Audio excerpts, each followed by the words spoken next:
Welcome everyone. I'm here. It's working. Well, tell me it's working. Oh, good day everyone. I was just having a look up at a few of the names and some familiar faces as usual. Again, thanks everyone for the support and being more patient with me for all the little episodes I've had of late. So welcome to Robbo's Tech Talk Tuesday, episode number 9. And tonight it might be a little bit interesting because I don't know if I'm going to be able to help you that much, but I'm going to give it a crack. And if I can't help you, I'm going to advise you in the direction that may be able to. So tonight we're going to talk about preparation or preparing for a backpack hunt. So you could look at that in many ways, whether it's just going out fox hunting or whatever, but I think probably most of us would be looking at overnighters or a few day, probably into the high country or wherever, deer hunting. And that's probably where I'll sort of be focusing a lot of the information. But like I said, I can only pass on my experiences. I'm far from any expert, but what you do find over a period of time is if you don't know something, with the way social media is now, there is so many people that can help you out and so many people that are willing to help you out. So this is what this is all about, branching out, helping out each other. And if I don't think I can help you, I'll see if I can, or if I can't help you tonight, I'll see if I can find someone that can. So now you might just have to bear with me. I'm still sort of recovering a little bit from eye surgery, and I have good days and bad days. If I have to put the specs on, but I'm resilient. I don't want to put them on, so I'm going to give it a try to do it without it. Yeah, so g'day everyone. Oh yeah, like I said, there's some great Richard Hadfield. He's up straight up every day, every time we put this up. So it's great to see you here, mate, as usual. I hope you're shooting straight. Stuart Carter, Ian Colleen, and I don't. If I miss anyone, it's not on purpose, I can assure you. Doit Bag. There's some great people up here. Who else? Roxbury Coulters. Brett Morley. G'day, mate. David Grieve. Khadijah Assad. I hope you're saying your name well. It's great to see some female representation in the hunting fraternity. And I know she's a mad keen hunter. So great to see you here. Right, we got any questions? Oh, look out. Stuart Carter, straight up. Hi Robbo, how much water do you pack? Very good question. It really comes down to where you're going, and ideally I don't want to pack probably more than about 3 litres because it's obviously in my pack I'm carrying more gear than probably what a lot would carry, as in I'm carrying a lot of camera gear. So yeah, 3 litres, and often I'll put that, if I'm going in say for a week or whatever, I'll put that in my old Camelback Mule, which has got a 3 litre bladder, and actually put that on the side of my main pack and actually use a Camelback bladder or Camelback hose for my walk in. But yeah, ideally, obviously it comes down to your total weight that you're going to be carrying in, but like we often talk, you really want to sort of keep it under 30 kilos. Well, I need to keep it under 30 kilos overall, but that doesn't often happen. So yeah, 3 litres for me, but yeah, it really comes down to where you're going into. Obviously if you're hiking along a good creek or a water source, you're not going to need to carry as much. Probably look into some water filtering devices or whatever. But alright, Wayne Spider. Okay, Steve, how you going? Not bad, mate, not bad. Right, Jerry. Hey Steve, I hope you're well. Most important thing when selecting a location for deer hunting, assuming it's during the rut, say. Well, most important thing is to make sure that you can get in and out safely. That's the first thing. Secondly, if there's no feed or no water source, well actually probably feed, they're resilient, they can sort of get a lot of moisture out of the foliage as well. So yeah, look, good feed, find the feed, find the deer. So, but assuming it's during the rut, I don't think it's look, to be honest with you, I said when they're rutting and whatever, they're going to be chasing the females. So the females are probably, some of them are going to be probably already pregnant. Some of them may not be. But the females will be looking to feed up one way or the other, especially like,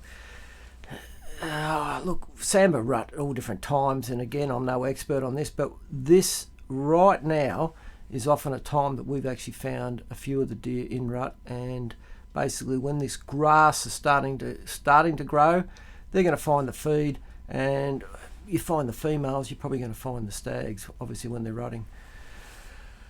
Right. There's a lot of familiar faces there, guys, and I'll just say g'day to everyone and welcome to see. I'm happy to see you all. I'm going to try and get on to some of the questions here just to keep it flowing. Hunting truckie, watching it from home. If you've got a night off, mate, that's good to see.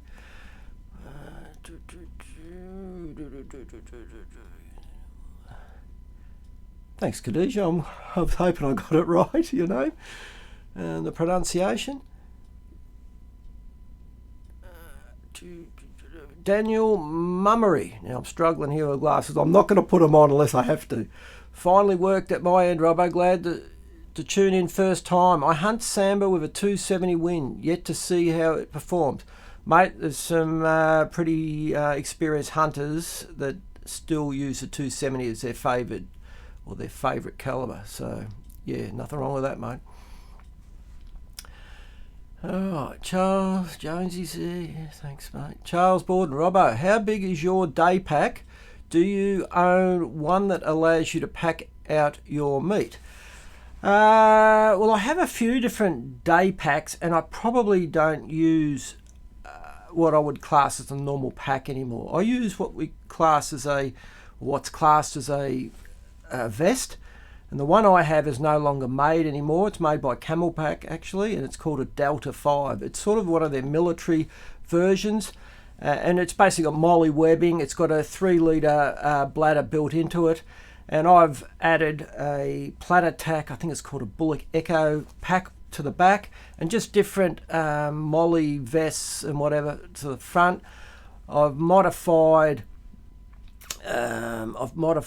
the one of my bino rigs to actually clip on the front, but what I use for carrying out meat in this, and it won't carry a lot, as a lot of day packs won't, but in that there's got actually a helmet carrier in the back, and I can probably, if I boned out, I could probably get one Samba, probably a Samba stag leg in the back, boned out, and possibly the back straps.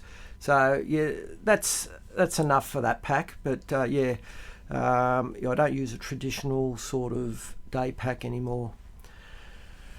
Right, David Ford. Hey Robbo, any thoughts on a bivy bag versus hammock for going further lighter into Samba country? Mate, look, to be honest with you, do you want to get a bivy bag? I've got 2 USMC Gore-Tex bivy bags here. I've given them a go. I just can't come at them. And last time we actually hiked in, I actually put my mattress in the bivy bag and slept on top of it with my sleeping bag.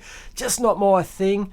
The hammocks, yeah, again, I haven't tried them. Ben's actually got one. He's got one of the Hennessy's. So I can't really comment there, mate. They sort of intrigue me, but I can't sort of comment to say one or the other. But definitely bivvies are not for me. But a lot of people love them. And definitely, if you want to keep it light, but I'd get one that breathes. And the USMC ones, which you can pick up online, the Gore-Tex ones, are definitely worth looking at. And to be honest with you, mate, I might be keen to get rid of one. So, Luke Davis, how are you, mate? Yes, I'm travelling all right. Jake Hart, hey Robbo, where's your favourite place to hunt? Mate, anywhere where the animals are, to be honest with you. But look, to be honest with you, for me, hunting is the whole experience as far as going into the scrub. Now, it's pretty hard not to enjoy going up into the Victorian high country, when you put that pack on and feel the weight on your feet right through your back, your hips.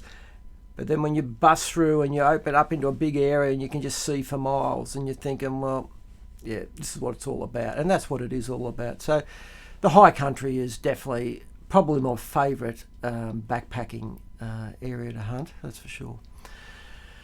Michael Brady, you convinced me to buy some shooting sticks. Your Stony Creek ones were discontinued, yes, but I found Primos Polecat are exactly the same. Best tool in my kit. Cheers. Yeah, I wouldn't say they're exactly the same. They're very similar in dimensions and that, but they definitely are not as tight fitting in between the legs, and they get a little bit more wobble. I did try, and I do have some of the Primos, but definitely do the job. But it's definitely not as good as the original Stony Point ones we had. Daniel Mummery, do you sit off Wallows for a couple of hours at all? I have, but not with any real success. A lot of people will tell you it's very hit and miss, and you may be better off getting into a position where you can sort of see into the gully. We'll find where those wallows, or that wallow or wallows are. There's also probably going to be a scrape tree or something around, a rub tree around it, possibly. Get a bit of elevation would be if you can. Get a bit of elevation and sit off a bit, because if the wind changes and something and you're right on it, the chances are it's all over. So with a bit of height, depending on the time of day, obviously in the afternoon with the wind starting to sink, or the thermal starting to sink, mightn't be the best idea. You're just going to have to judge the location, because not every location of a wallow is going to be the same. So, okay. Richard Hatfield, the food packs all hit and miss, mate. Hard to get a good one every time, but come late night, all eatable. Yeah, very true, mate. If you're hungry and that's all you got, it's going to fill the hole, that's for sure. So, yeah, I'm trying these Radix ones at the moment. I've only had one of their breakfast ones and one of their main meals. Quite a good serve, and probably one of the better ones I've had so far. So I'm going to keep using those, but you can't beat your own meals, obviously. Righto, John. Hey, Robbo, does your pack have an internal frame? How many litres is your main pack? Well, I've got the old Mac Pack Cascade, which I think is about 90 litres, I think. Probably doesn't have an internal frame. Like, it's obviously got an external sort of frame with sort of some aluminium ribs down inside it, but they're just made of good, tough material. And yeah, look, at some stage I'm going to have to look into buying a new pack. There are some great ones out there, but I must admit I do like simple. And recently my son went overseas and he was after a new pack, and we went in and had a look at the One Planet packs, and I must admit they're very similar in design to the old Mac packs. Probably a little bit better fitting harness, and they sort of got a good warranty, pretty tough pack.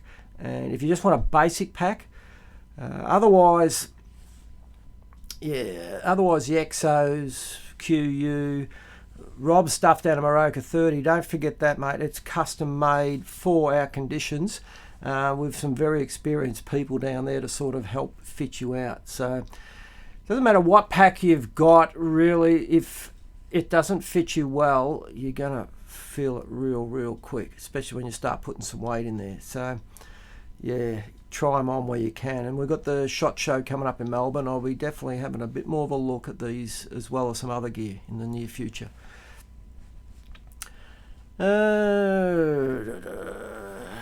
Guys, oh, now Debellis 1. How many days are you prepared to leave venison unrefrigerated? I've covered this a bit, and it wasn't really my thoughts on the whole matter. It was more Matty Webb that gave us the 40-degree rule, where basically if your average of your day's meat temperature sort of adds up, once it adds up to 40, in other words, if you put it in a fridge and you've got 10 days at 4 degrees, there's your 40, so you've got 10 days. if you've got, like we were away last time, the probably meat averaged around, I'd say, at an estimate, 10 to sort of 15 degrees. So we were quite comfortable hanging that for 3, probably 4 days, as long as it's got good airflow and it's not in the sun. And that meat was fine after that time. And we hung them in the Stony Creek meat safes, which were quite a good thing, actually. Khadijah, what's your favourite calibre? In general, probably overall, the 222 was probably my favourite over my lifetime. But as far as a deer hunting calibre now, I'm really starting to warm more towards a 7mm Rem mag. Jason Selms, how are you, mate? Let's not forget carrying an EPIRB and UHF or similar in sticky situations. Always a good addition to the backpack. Very much so, and actually I was sent a message today saying how would you prepare to go in, backpack hunting for deer solo. And I think pretty much what Jason's just brought up there is going to be definitely your EPIRB. If you're going to go in solo and there's some remote locations, you really need to prepare. Not to say I wouldn't think of doing it, and not to say that we haven't done it, and not to say that we haven't done it with the gear that was not of current status. In other words, we never used to have EPIRBs and all that, and of course we went into locations. But it's not ideal going in on your own, but with the technology you've got today, the little inReach, you can actually set it to basically send a bread trail, basically upload to anyone that wants to watch it. So if for some reason you fell over, cracked your head open and whatever, and you couldn't set those things off, they're going to be able to follow that trail, providing you set it up for that, to basically where you within a reasonable distance. So it's going to narrow down the search distance. But definitely an EPIRB. UHF, UHF, if you've definitely got others with you, very hard to go past. And every now and then it's been surprising when we've been in the high country, we've actually had the rhinos on, and all of a sudden someone else must have a rhino on, and you see a different name come up. They just happen to be on our channel, and it happened recently. And sometimes we've had them up to 30 or 40 kilometres away when you see their position, because we're all on the peaks of the hills. So, yeah, any communication device is better than no communication device, that's for sure. All right, Mick C, what do you treat sourced water? To be honest with you, I must have guts of steel, because I've never worried about it, to be honest with you. And I've never got sick in Australia. But maybe that's but with kids, we just drunk anything sort of thing. But yeah, look, of late, Daz down at Maroka 30 recommended one of the new Sawyer's water filters. Don't ask me which one it is off the top of my head, but it's quite small, and yeah, I've started to put that in the backpack now. And obviously you can get the Steri pens as well, but I personally haven't worried about it. But yeah, look, if you feel like you might need that, yeah, there's plenty of places that you can go and ask them on that. But to be honest with you, source your water in the right locations. Be careful. Obviously, you don't want any human excrement or anything in it. But yeah, in most cases, you can judge the water, flowing water, and so on. It's pretty straightforward. Kane Worthy, hey Robbo, I found and stalked in on 12 fallow deer. Pretty happy, as it was my first stalk, and have just taken it up within 30 metres. Was not sure which one to take, so I just observed. What would you go for? Well, that's a good question. Well, look, we're primarily sort of meat hunters, to be honest with you. We love, a decent stag, don't get me wrong. But yeah, I would probably sum it up. It depends if there's young ones in there and whatever, but yeah, you can't beat a nice young sort of deer that's less than a year old. But in all fairness, any of them are going to eat well. It's if you prepare it well, and that's the key. Hang your meat well, treat it well as far as the way you cook it, and it's all pretty good. Maybe I'm just not fussy. Rams, hi Robbo, what do you use for navigation if your GPS fails? If it's maps, how do you know your location on the map once GPS has failed? Very good point. Look, it really comes down to knowing the area you're going into, and a lot of it comes to the planning beforehand. Know where your tributaries are, know where the gullies lead into, and for argument's sake, if you know you've hiked up into a gully and you know those gullies feed into a main river or a creek that you're camped on, obviously it's going to be a lot easier than if you're in just on a spot on top of a hill. But just be observant of what your surroundings are. That's the key. And if you are sort of camping on something that does stand out, whether it be a road or a track or a creek, if you're in doubt and you are on, say, what I've just mentioned, don't try and navigate straight to it, would be my advice. Try and navigate off to the left or to the right. So when you hit that river or creek or road, you know if you've gone to the right of where you think you're going to go, when you hit that, you've got to go left. All right? Vice versa, if you navigate off to the left and you hit that, you've got to go right. If you think you're going straight at it and all of a sudden you get to the road and it's not there where you think it is, then it starts putting doubt in your mind. You think, geez, do I go left or do I go right? So that's the basics of how I've always sort of navigated. Look, usually if the sun's out and whatever, you can sort of work your way around. It's when the fog, rain and mist comes in or it's overcast that makes it a little bit more difficult. So yeah, have more than one sort of navigation device. Look, you got your phones with GPS in them now. You got your InReach, your GPS, and obviously if you know how to use a compass and map, well, that's another option as well.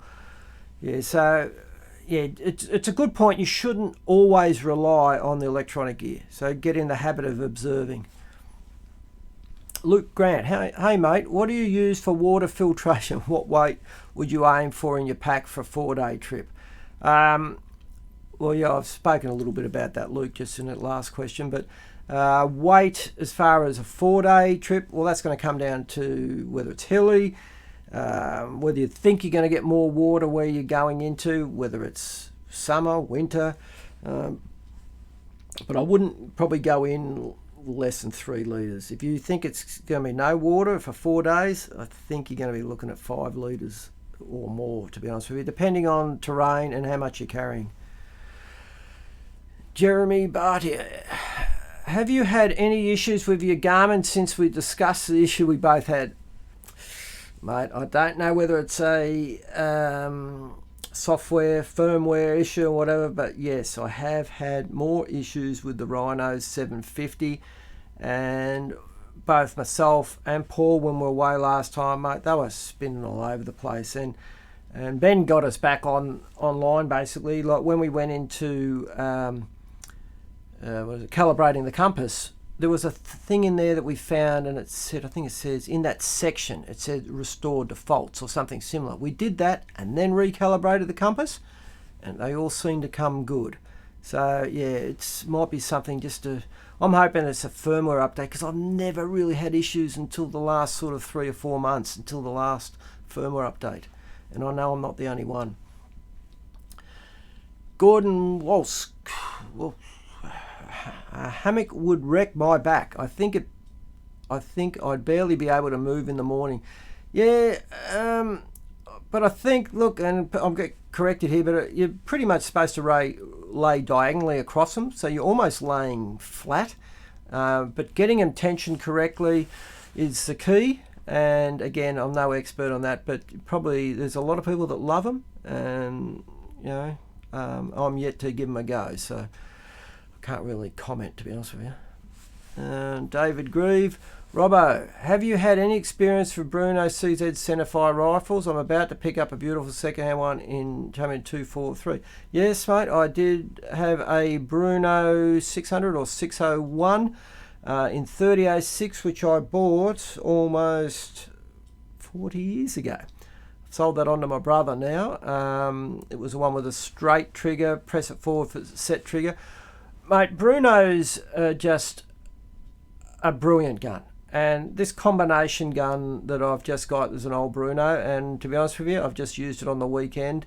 We didn't film anything, we just had a weekend off, and we sort of whistled in about a dozen foxes, and I love using that old gun, mate. It's just a classic sort of thing. So I'll talk a little bit more about what I've done with it of late. But mate, if it's an old Bruno, it's like a lot of the old rifles, they're far better than some of the new stuff. Not that there's anything wrong with the CZs, but some of the old Brunos, mate, they're just bulletproof actions, always accurate. So, Dan 79 Series Toyota. Hey Robbo, thanks again for everything, truly appreciate it all. Do you do any physical training for your hunts? Yeah, nah. No, I shouldn't say that. Look, I probably don't do enough. Not as much as I used to, but I'm going to try and change that. And if I'm doing a serious sort of trip where we're going in for 5-6 days, yes, I will. I'll sort of start off with 20 kilos in my pack and ramp it up over 2 or 3 weeks before ending up with sort of 30-35 kilos if I can push it, and probably doing 3 to 5 Ks around the scrub up my place in the hills every 2 to 3 days. So, and look, yeah, I'm not a young bloke anymore, but I can do it at my own pace, and I can sort of still get by. Daniel Mummery, just bought a safari sling. Have you tried one? No, I haven't, but Daz and Azza, they're keen for them. I'll be honest with you, look, I'm not mad keen on carrying a rifle pointing forward or whatever. I'm just a bit old school. I like my rifle pointing up or down. But the boys, they're absolutely safety conscious, and they double check their rifles all the time. But for me personally, no, I haven't used one, and I'm not in a real hurry to get one, to be honest with you. Alright, I always do this. Scrolls up. Chair or no chair? Bearing arms. To be honest with you, if I'm feeling fit and I've got a little bit extra room in the pack, I'd probably take the little hammocks, a little chair 1 or chair 0 or whatever it is, the smallest of the lot. But yeah, it's sort of a luxury, to be honest with you.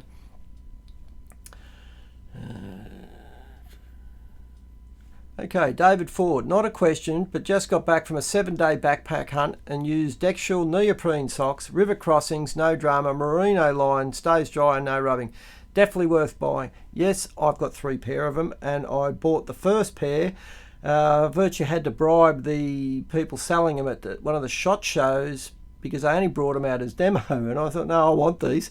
So yeah, I've got 1 pair. I think it's still got the purple rim around it, but since then I bought another 2 pairs, and the best description is they're like a wetsuit with a merino lining, so they do give you sort of a little bit of spring, a little bit of absorption in your boot, a little bit different, and yes, very good value for money, and a bit cheaper, say, than the sealskins. Right, Nobby Clark, g'day Nobby. Evening Robbo, for these remote backpack trips, how important do you place staying in contact with folks back home? Rhino 750 over the inReach. Well, it's very important because it's easy. I've just hunted and just gone in the bush all of my life and haven't thought about it. But as we get older, as our parents get older, as you're in the bush for a lot longer time sometimes, yeah, you'd hate to find out that the first day you've gone in, something's happened to the family and you've had no way of being in touch with them. So, yeah, the little inReach is definitely, for me, peace of mind. So, excuse me, guys.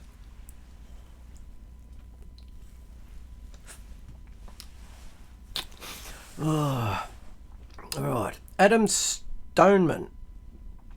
Thanks for covering the solo stuff, Robbo. Have you got any tips for finding water when out in the bush, or any way of identifying on maps where there's likely to be water? No, mate. I certainly don't have any divining rods. But look, obviously look for the sort of the deeper gullies, the bigger tributaries, but don't count out water going underground too. Like, even though, say, at the top of the head of a gully, it may be dry, all of a sudden in that gully, sort of halfway down it, you might get a bit of a soak. And Dougie Reed, you might have seen me on one of the videos, Dougie Reed told me a little trick of getting a bit of conduit, splitting it lengthwise, about 300 or 400 mil long, creating like a little aqueduct, and it weighs nothing. A bit of plastic conduit weighs nothing. Put it in your pack. Always worth having, because you can virtually just slot it into a little dribble that's coming out, let it run to clear, and then just fill up your camelback or whatever you've got. So yeah, there's definitely no magic rule, that's for sure.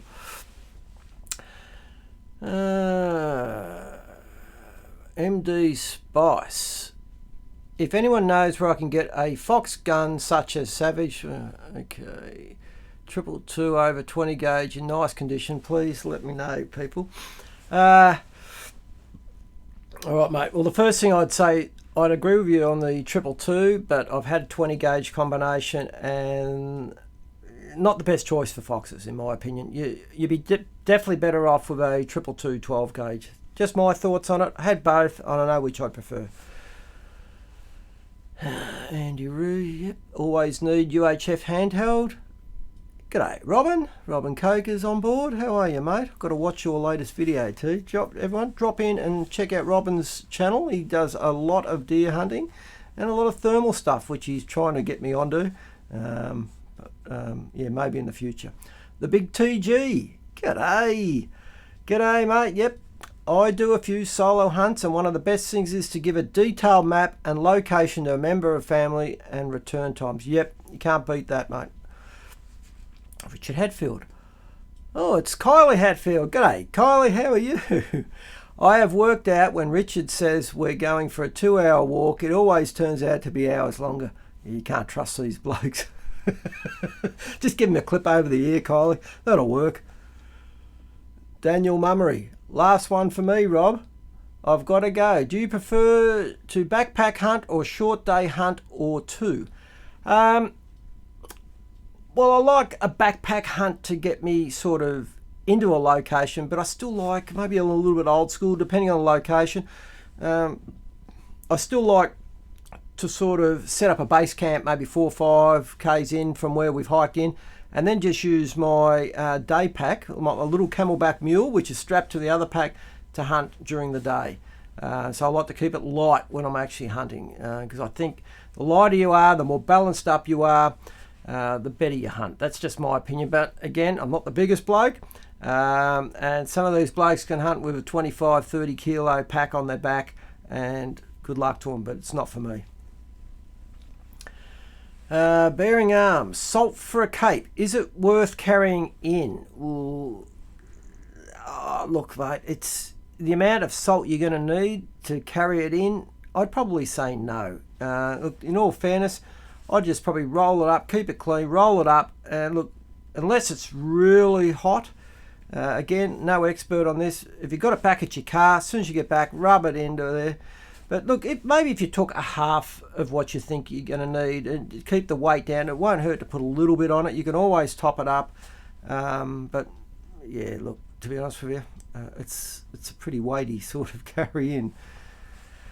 David McGuinness. G'day, Dave. G'day, mate. Did you have a rule of thumb about how far you will backpack in from your vehicle in case of emergencies or having to carry meat out?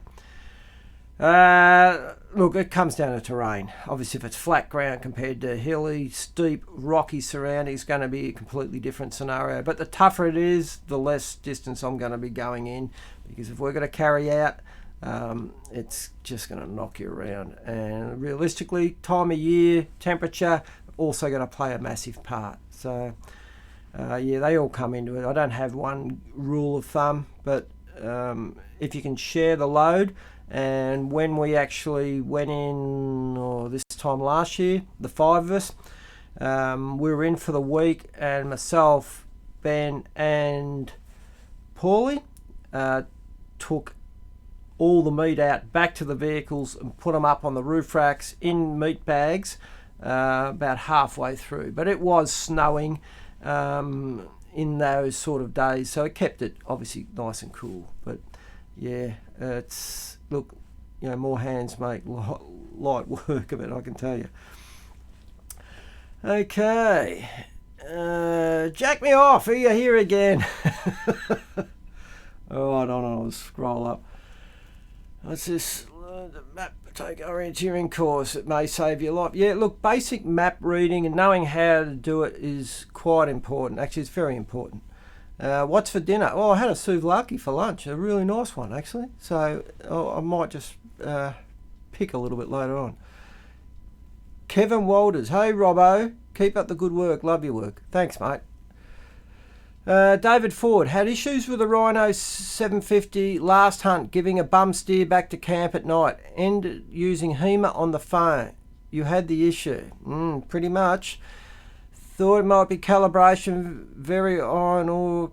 Yeah, mate, I've definitely, they've been doing some weird stuff of late. I shouldn't say I'm glad I'm the only one, but I'm happy I'm not the only one that's frustrated. G'day, Steve, lie detector shoot Pope. You've got to shorten your name a bit, mate. How are you, mate? Mick C, the marsupial rig messes with the Rhino. Yeah, possibly with the magnets in it, but I can't guarantee that that's the only issue. Kevin Waters, I have a safari sling, love it, but only use it when solo hunt, but that's just my preference. Yep, exactly, mate. As long as it works well for you, that's really all that matters, as long as you're safe.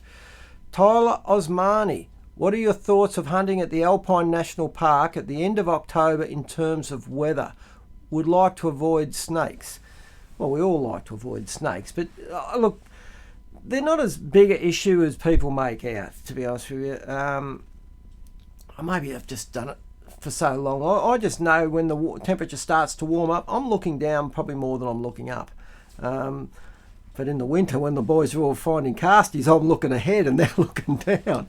So yeah, look, it's definitely worth going into. And again, find the feed, find the deer. If we've had some good rain and some good sunlight, definitely, if that grass has started to come away on those higher altitudes, sort of 12, 13, 1400 metres, well worth heading up there, mate. But yeah, just watch where you put your hands and your fingers, and look, snakes aren't so much of an issue. Fathead Moo. I love some of these names. Robbo, love your work, mate. Keep it up. Thanks, mate. Do you have an array of packs, small day pack, big pelt carrier, for example? Also, do you ever use them as a rifle bag rest? I do have a variety of packs, and it's a little bit like rifles. Sometimes you get too many, and then you go out for a hunt and you think, which one should I take? So yeah, I've settled on a couple. Basically, my main packs now are sort of the vest and the Delta 5, and for the sort of simple one-day runs where we're just doing a bit of fox whistling or just light deer hunting, just my old Camelback mule, which I've had for about 30 years, still does the job. So yeah, that's my setup. MD Spice, what combination gun do you have? Yeah, I have a Bruno. Oh geez, off the top of my head I can't remember what one it is now. Have a look on the channel. I did do a video on it. I can't remember what I called it now. Send me a personal message and I'll find out the exact details. But it's an older one. It's probably about 20 years old. It's a 243 12 gauge Bruno. Barry W finally made it to a live session. Cheers. Good on you, Barry. Good to see you here, mate. Tony Beddingfield, Squid from WA, love your show. Bad time.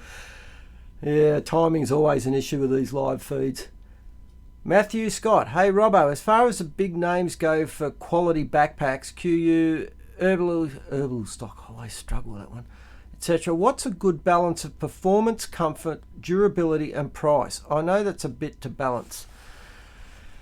Second hand, mate. Can't beat second hand in any of them. If you know what you're after, they do come up.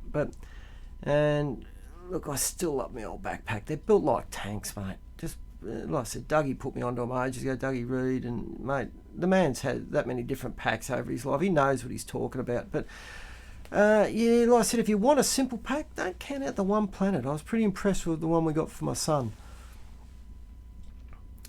Reg Parker, I'm trying to organise my wife and young boys for a trip. It's around 2 or 3 nights. Any advice? And keep up the awesome work, buddy. Yeah, thanks, Reg. Yeah, look, it depends how fit they are. Depends whether they want it to be more of a hunting trip or whether they're more interested in just like a hiking trip with a chance of maybe seeing a deer or whatever. And that's pretty much most of my hunts. But yeah, the only advice I'd say is keep it light-hearted. Don't put too much pressure on yourselves. Share the load and just work together. Like, you're only as good as the person that's going the slowest, sort of thing. It's no point one guy going hammering a mile ahead and then the others feel like they've got to keep up, and that'll just drain them. So just work together would be my advice. Matthew Scott, to clarify brand and or model. Oh, sorry, mate. It's when you put things up, I forget what your original question was. Sorry, mate. If it's talking about that, oh no, I won't even try and answer. So yeah, look, sorry guys, there's obviously a few questions. So if I miss what you're putting up, not for lack of trying. Richard Hatfield, to be honest, Robbo, going in for 6 days, you're wanting a large head, not a meat deer. You can get meat deer closer to home, not the same. Yeah, but mate, some of the biggest deer that have been shot have been the closest ones to residential areas. So don't think you have to go miles in to get the biggest deer. It certainly helps, but it's not essential. But yeah, like I said, look, definitely, mate, it's the adventure. But yeah, I've seen some pretty big deer shot not that far from suburbia either. Khadijah, I'll see you at the SHOT Show Expo. Make sure you say g'day and we'll catch up. It'd be great to have a chat.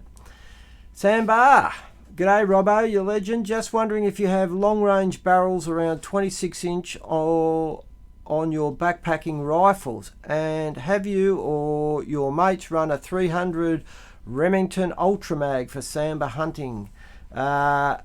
No, I like to keep the rifles shorter on my backpack trips, but in saying that, the 7mm Rem mag on the Tika, I think off the top of my head, it's about 24. 300 Rum or 300 Remington Ultra Mag, me personally, I haven't used them, but I know some boys that love them, and if you can handle them, their words were basically they knock them off their feet. So yeah, it's definitely a hell of a caliber. Fathead Moo, thoughts on snake-proof gaiters? Had them stiff as a board, and I didn't like them. And to be honest with you, I just use the QU gaiters. I found they've been probably the best overall one for myself. And bear in mind, if a snake wants you, he's going to have a crack at you, and there's no guarantee that it's only going to be below the knees. So again, just watch where you put your hands, your feet. And the other thing to bear in mind, most of our venomous snakes, or usually rule of thumb, the more venomous the snake in Australia, the shorter the fangs. So even though they may be venomous, the chance of them actually breaking through is, yeah, it's there obviously, but yeah, just good clothing, like good pants, overall good stuff when it starts to warm up. I know it can be a bit tough to have it on, but yeah, don't think put gaiters on, snake-proof gaiters, and go walking through the bush, you're good to go, because you still need to keep your head down, looking where you're going. So no, not my thing, but personally, if you want them and it makes you feel better, go out and buy them. Penton, Hill Dogs likes twisties. What are your thoughts? I like twisties too.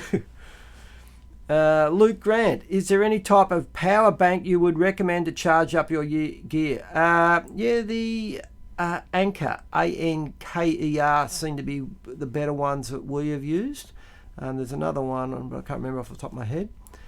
But yeah, definitely ANKER, Anker. I think the biggest one we've got is 26,100 milliamp hour. A very good unit.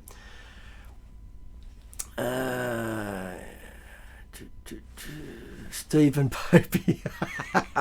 Is that better, Robbo? Yeah, well, it saves me a couple of little extra words. And I'm struggling without the glasses, but I'm giving it a crack. Ian Colleen. Love my One Planet. Simple, good quality. I've had it for 15 years, still going strong. Yeah, mate, like I said, very impressed. Very MacPack sort of orientated. Simple, good, tough materials, good harness system. And if you have a problem, you'll be able to just go back and get, you know, a replacement strap or whatever. So they are really good to deal with as well. Axel Mech. Any experience or thoughts on Tatonka packs? Cheers. No, not me personally. Obviously, they've been around for a long time, but the boys in New Zealand have been given a fair crack and they like them. So, yeah, Gav Boo Boo. Who else is using them? Oh, I'll come back to me in a minute. Thane Young, Rogie Productions, he uses them, so I think they like them. Alright, where are we up to? Are we running out here? Oh, I think we might be almost done. This is different. Any experience or thoughts on Tatonka packs? Cheers, you've obviously known Axel. Adam Stoneman, Robbo. What would be your ideal pack weight, including rifle, when packing in for 5-7 day trip?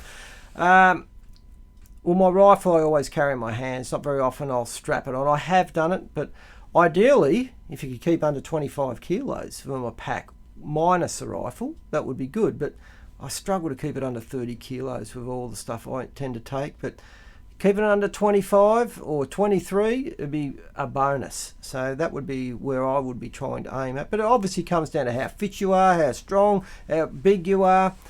Some guys can carry 30, 35 kilos plus without a battering an eyelid, but that's not me. David Ford, for high country sambar, do you prefer 10 or 8x42s and a spotter, or just a set of 15s and leave the 10 spotter at home? Very, very good question, Dave. And of late, if I'm going into thicker scrub where I know I'm not going to be looking at massive long distances, I'd probably take my little 8x32s, my little Zeiss. But either an 8 or 10 are going to do the job. If I know I'm going to be going in and setting up where glassing over big valleys and whatever's going to be sort of play a big part in the time spent in there, I would I've chucked the 15s in and probably take I've got the carbon fibre tripod anyway for the cameras, so I'd be using that. So yeah, it comes down to the ground I'm going to go into. But if I had to pick one and I didn't know the territory, I'd probably just go my little 8x32s or 8x42s. You can't go wrong with most of those. Good quality binos are key.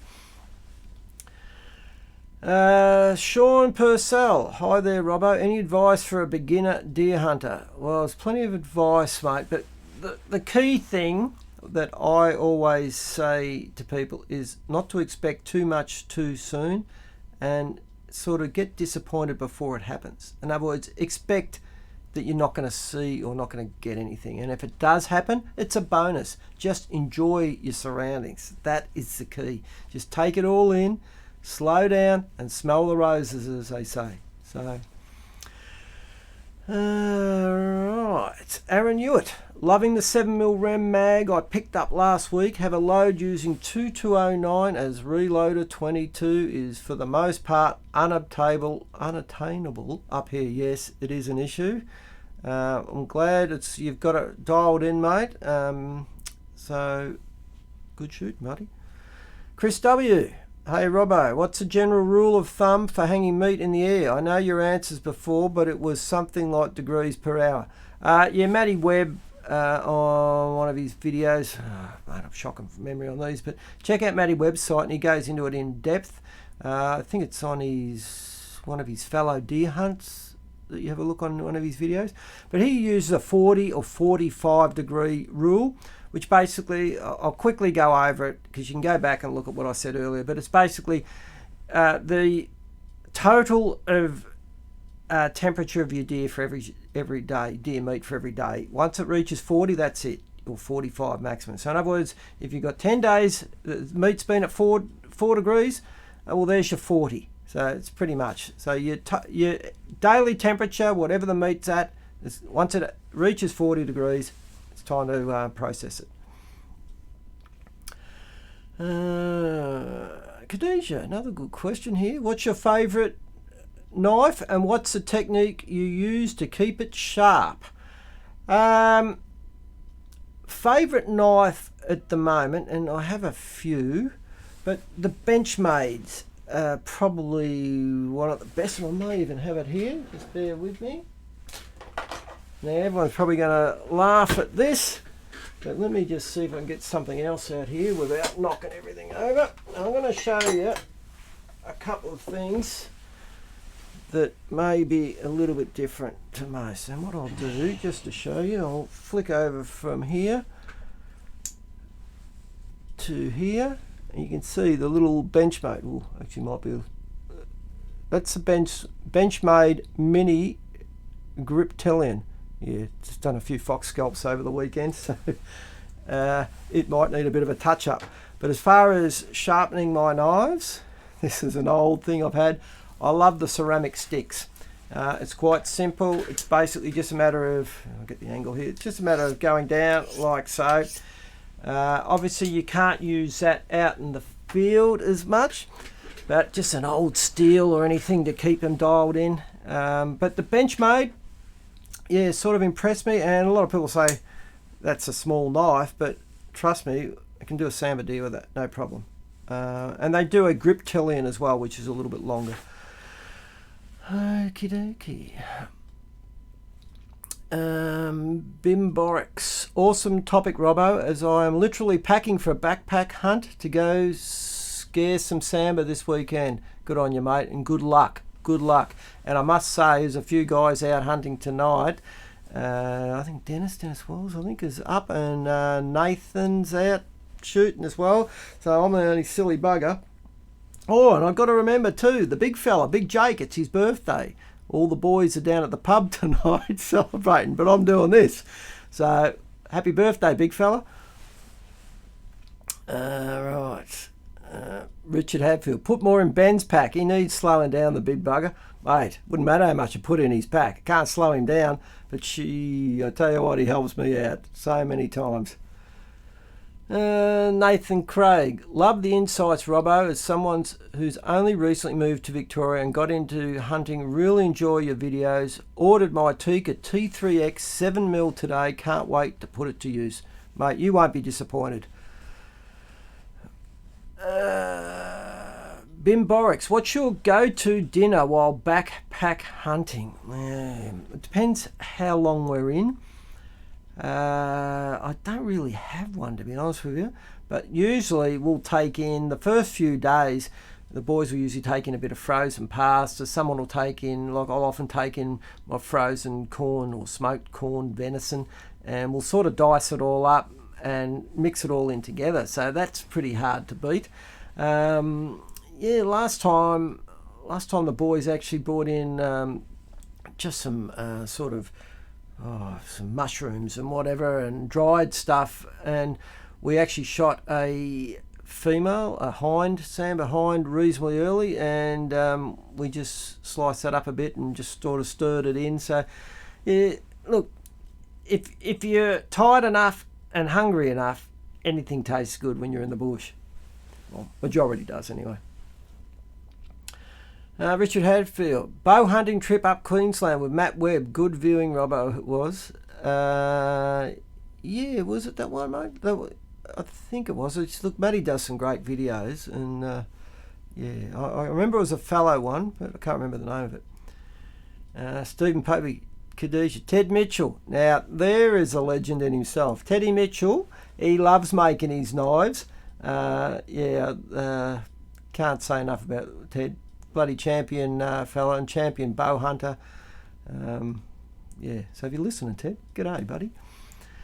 Sam Barr, have you or any of the boys ever had a gun with a ported barrel? It's like a muzzle brake that's drilled into the barrel, and any idea who does it in Australia? I think you're talking about magna porting.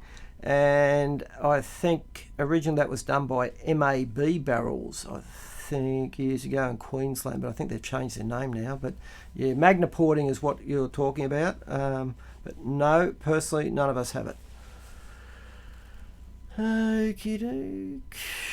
Ted makes awesome noise. Yes, he does, mate. No worries, Khadijah. I said it's just what I use, doesn't mean it's right. But look, to be honest with you, some of the old timers, some of the custom knives, like, you mean, every now and then you get lucky and someone makes you a knife. Can't speak highly enough about this man.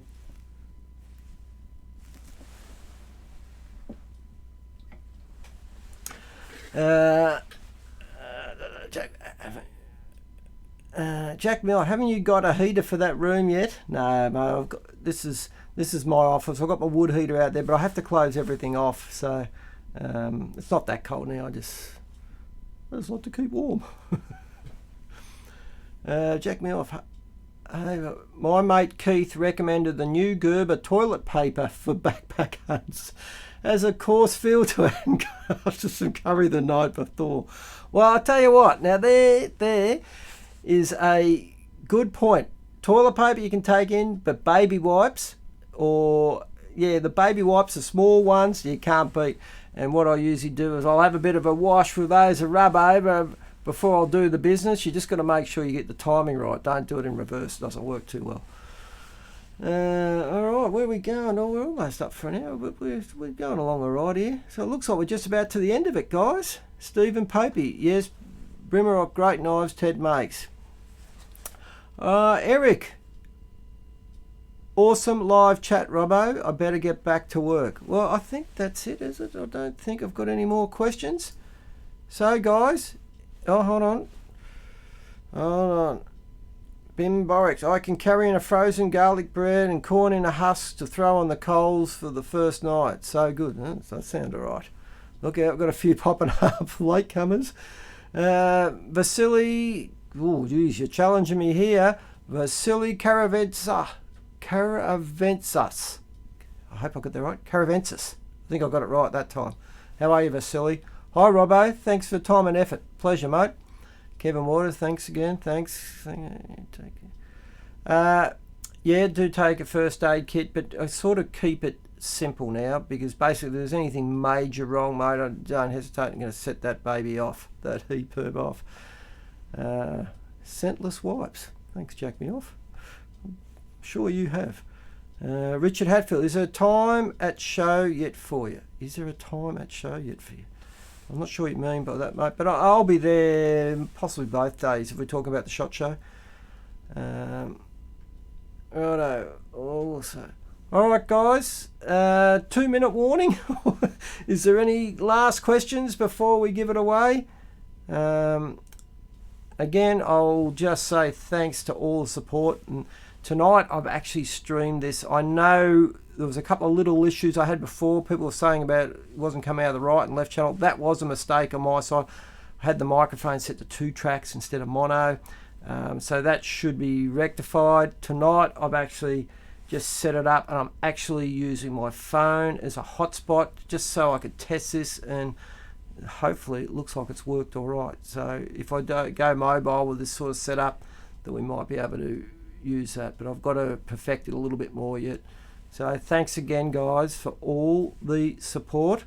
And yeah, don't forget, any topics you want spoken of, brought up, make sure you whack them either in the comments here afterwards or jump on. Yeah, there's plenty of places you can contact me, but yeah, jump on Facebook or whatever. Just leave your messages. I try and get back to everyone. Sometimes I miss out, sometimes a little bit slow, and sometimes some get overlooked, but I do my best to keep up with everyone. So, all right. Hold on. There's a couple of quick ones here before I go. Yeah, it came through good enough. Thanks, guys. Press show, SHOT Show. They're all good, and I like to support all the shows, which I think we all need to do. As we know, we're sort of, the hunting communities are sort of becoming a bit of a minority now, which is a shame, but I know the people that are in that majority are fantastic. So I think we all need to support these shows. We need to all support all the YouTube channels, all the Instagram accounts, anything to do with hunting, guys. I cannot say it enough. There's no point bitching between ourselves and whatever. Not that that happens that often, but it does happen. We've got to support everyone that's involved, because if we don't, all of a sudden you may find a lot of these things aren't here anymore. So I don't want to lecture everyone, but basically we need to support everyone, guys. So thanks again, and I think that is going to be it. Thanks, guys. Until next time.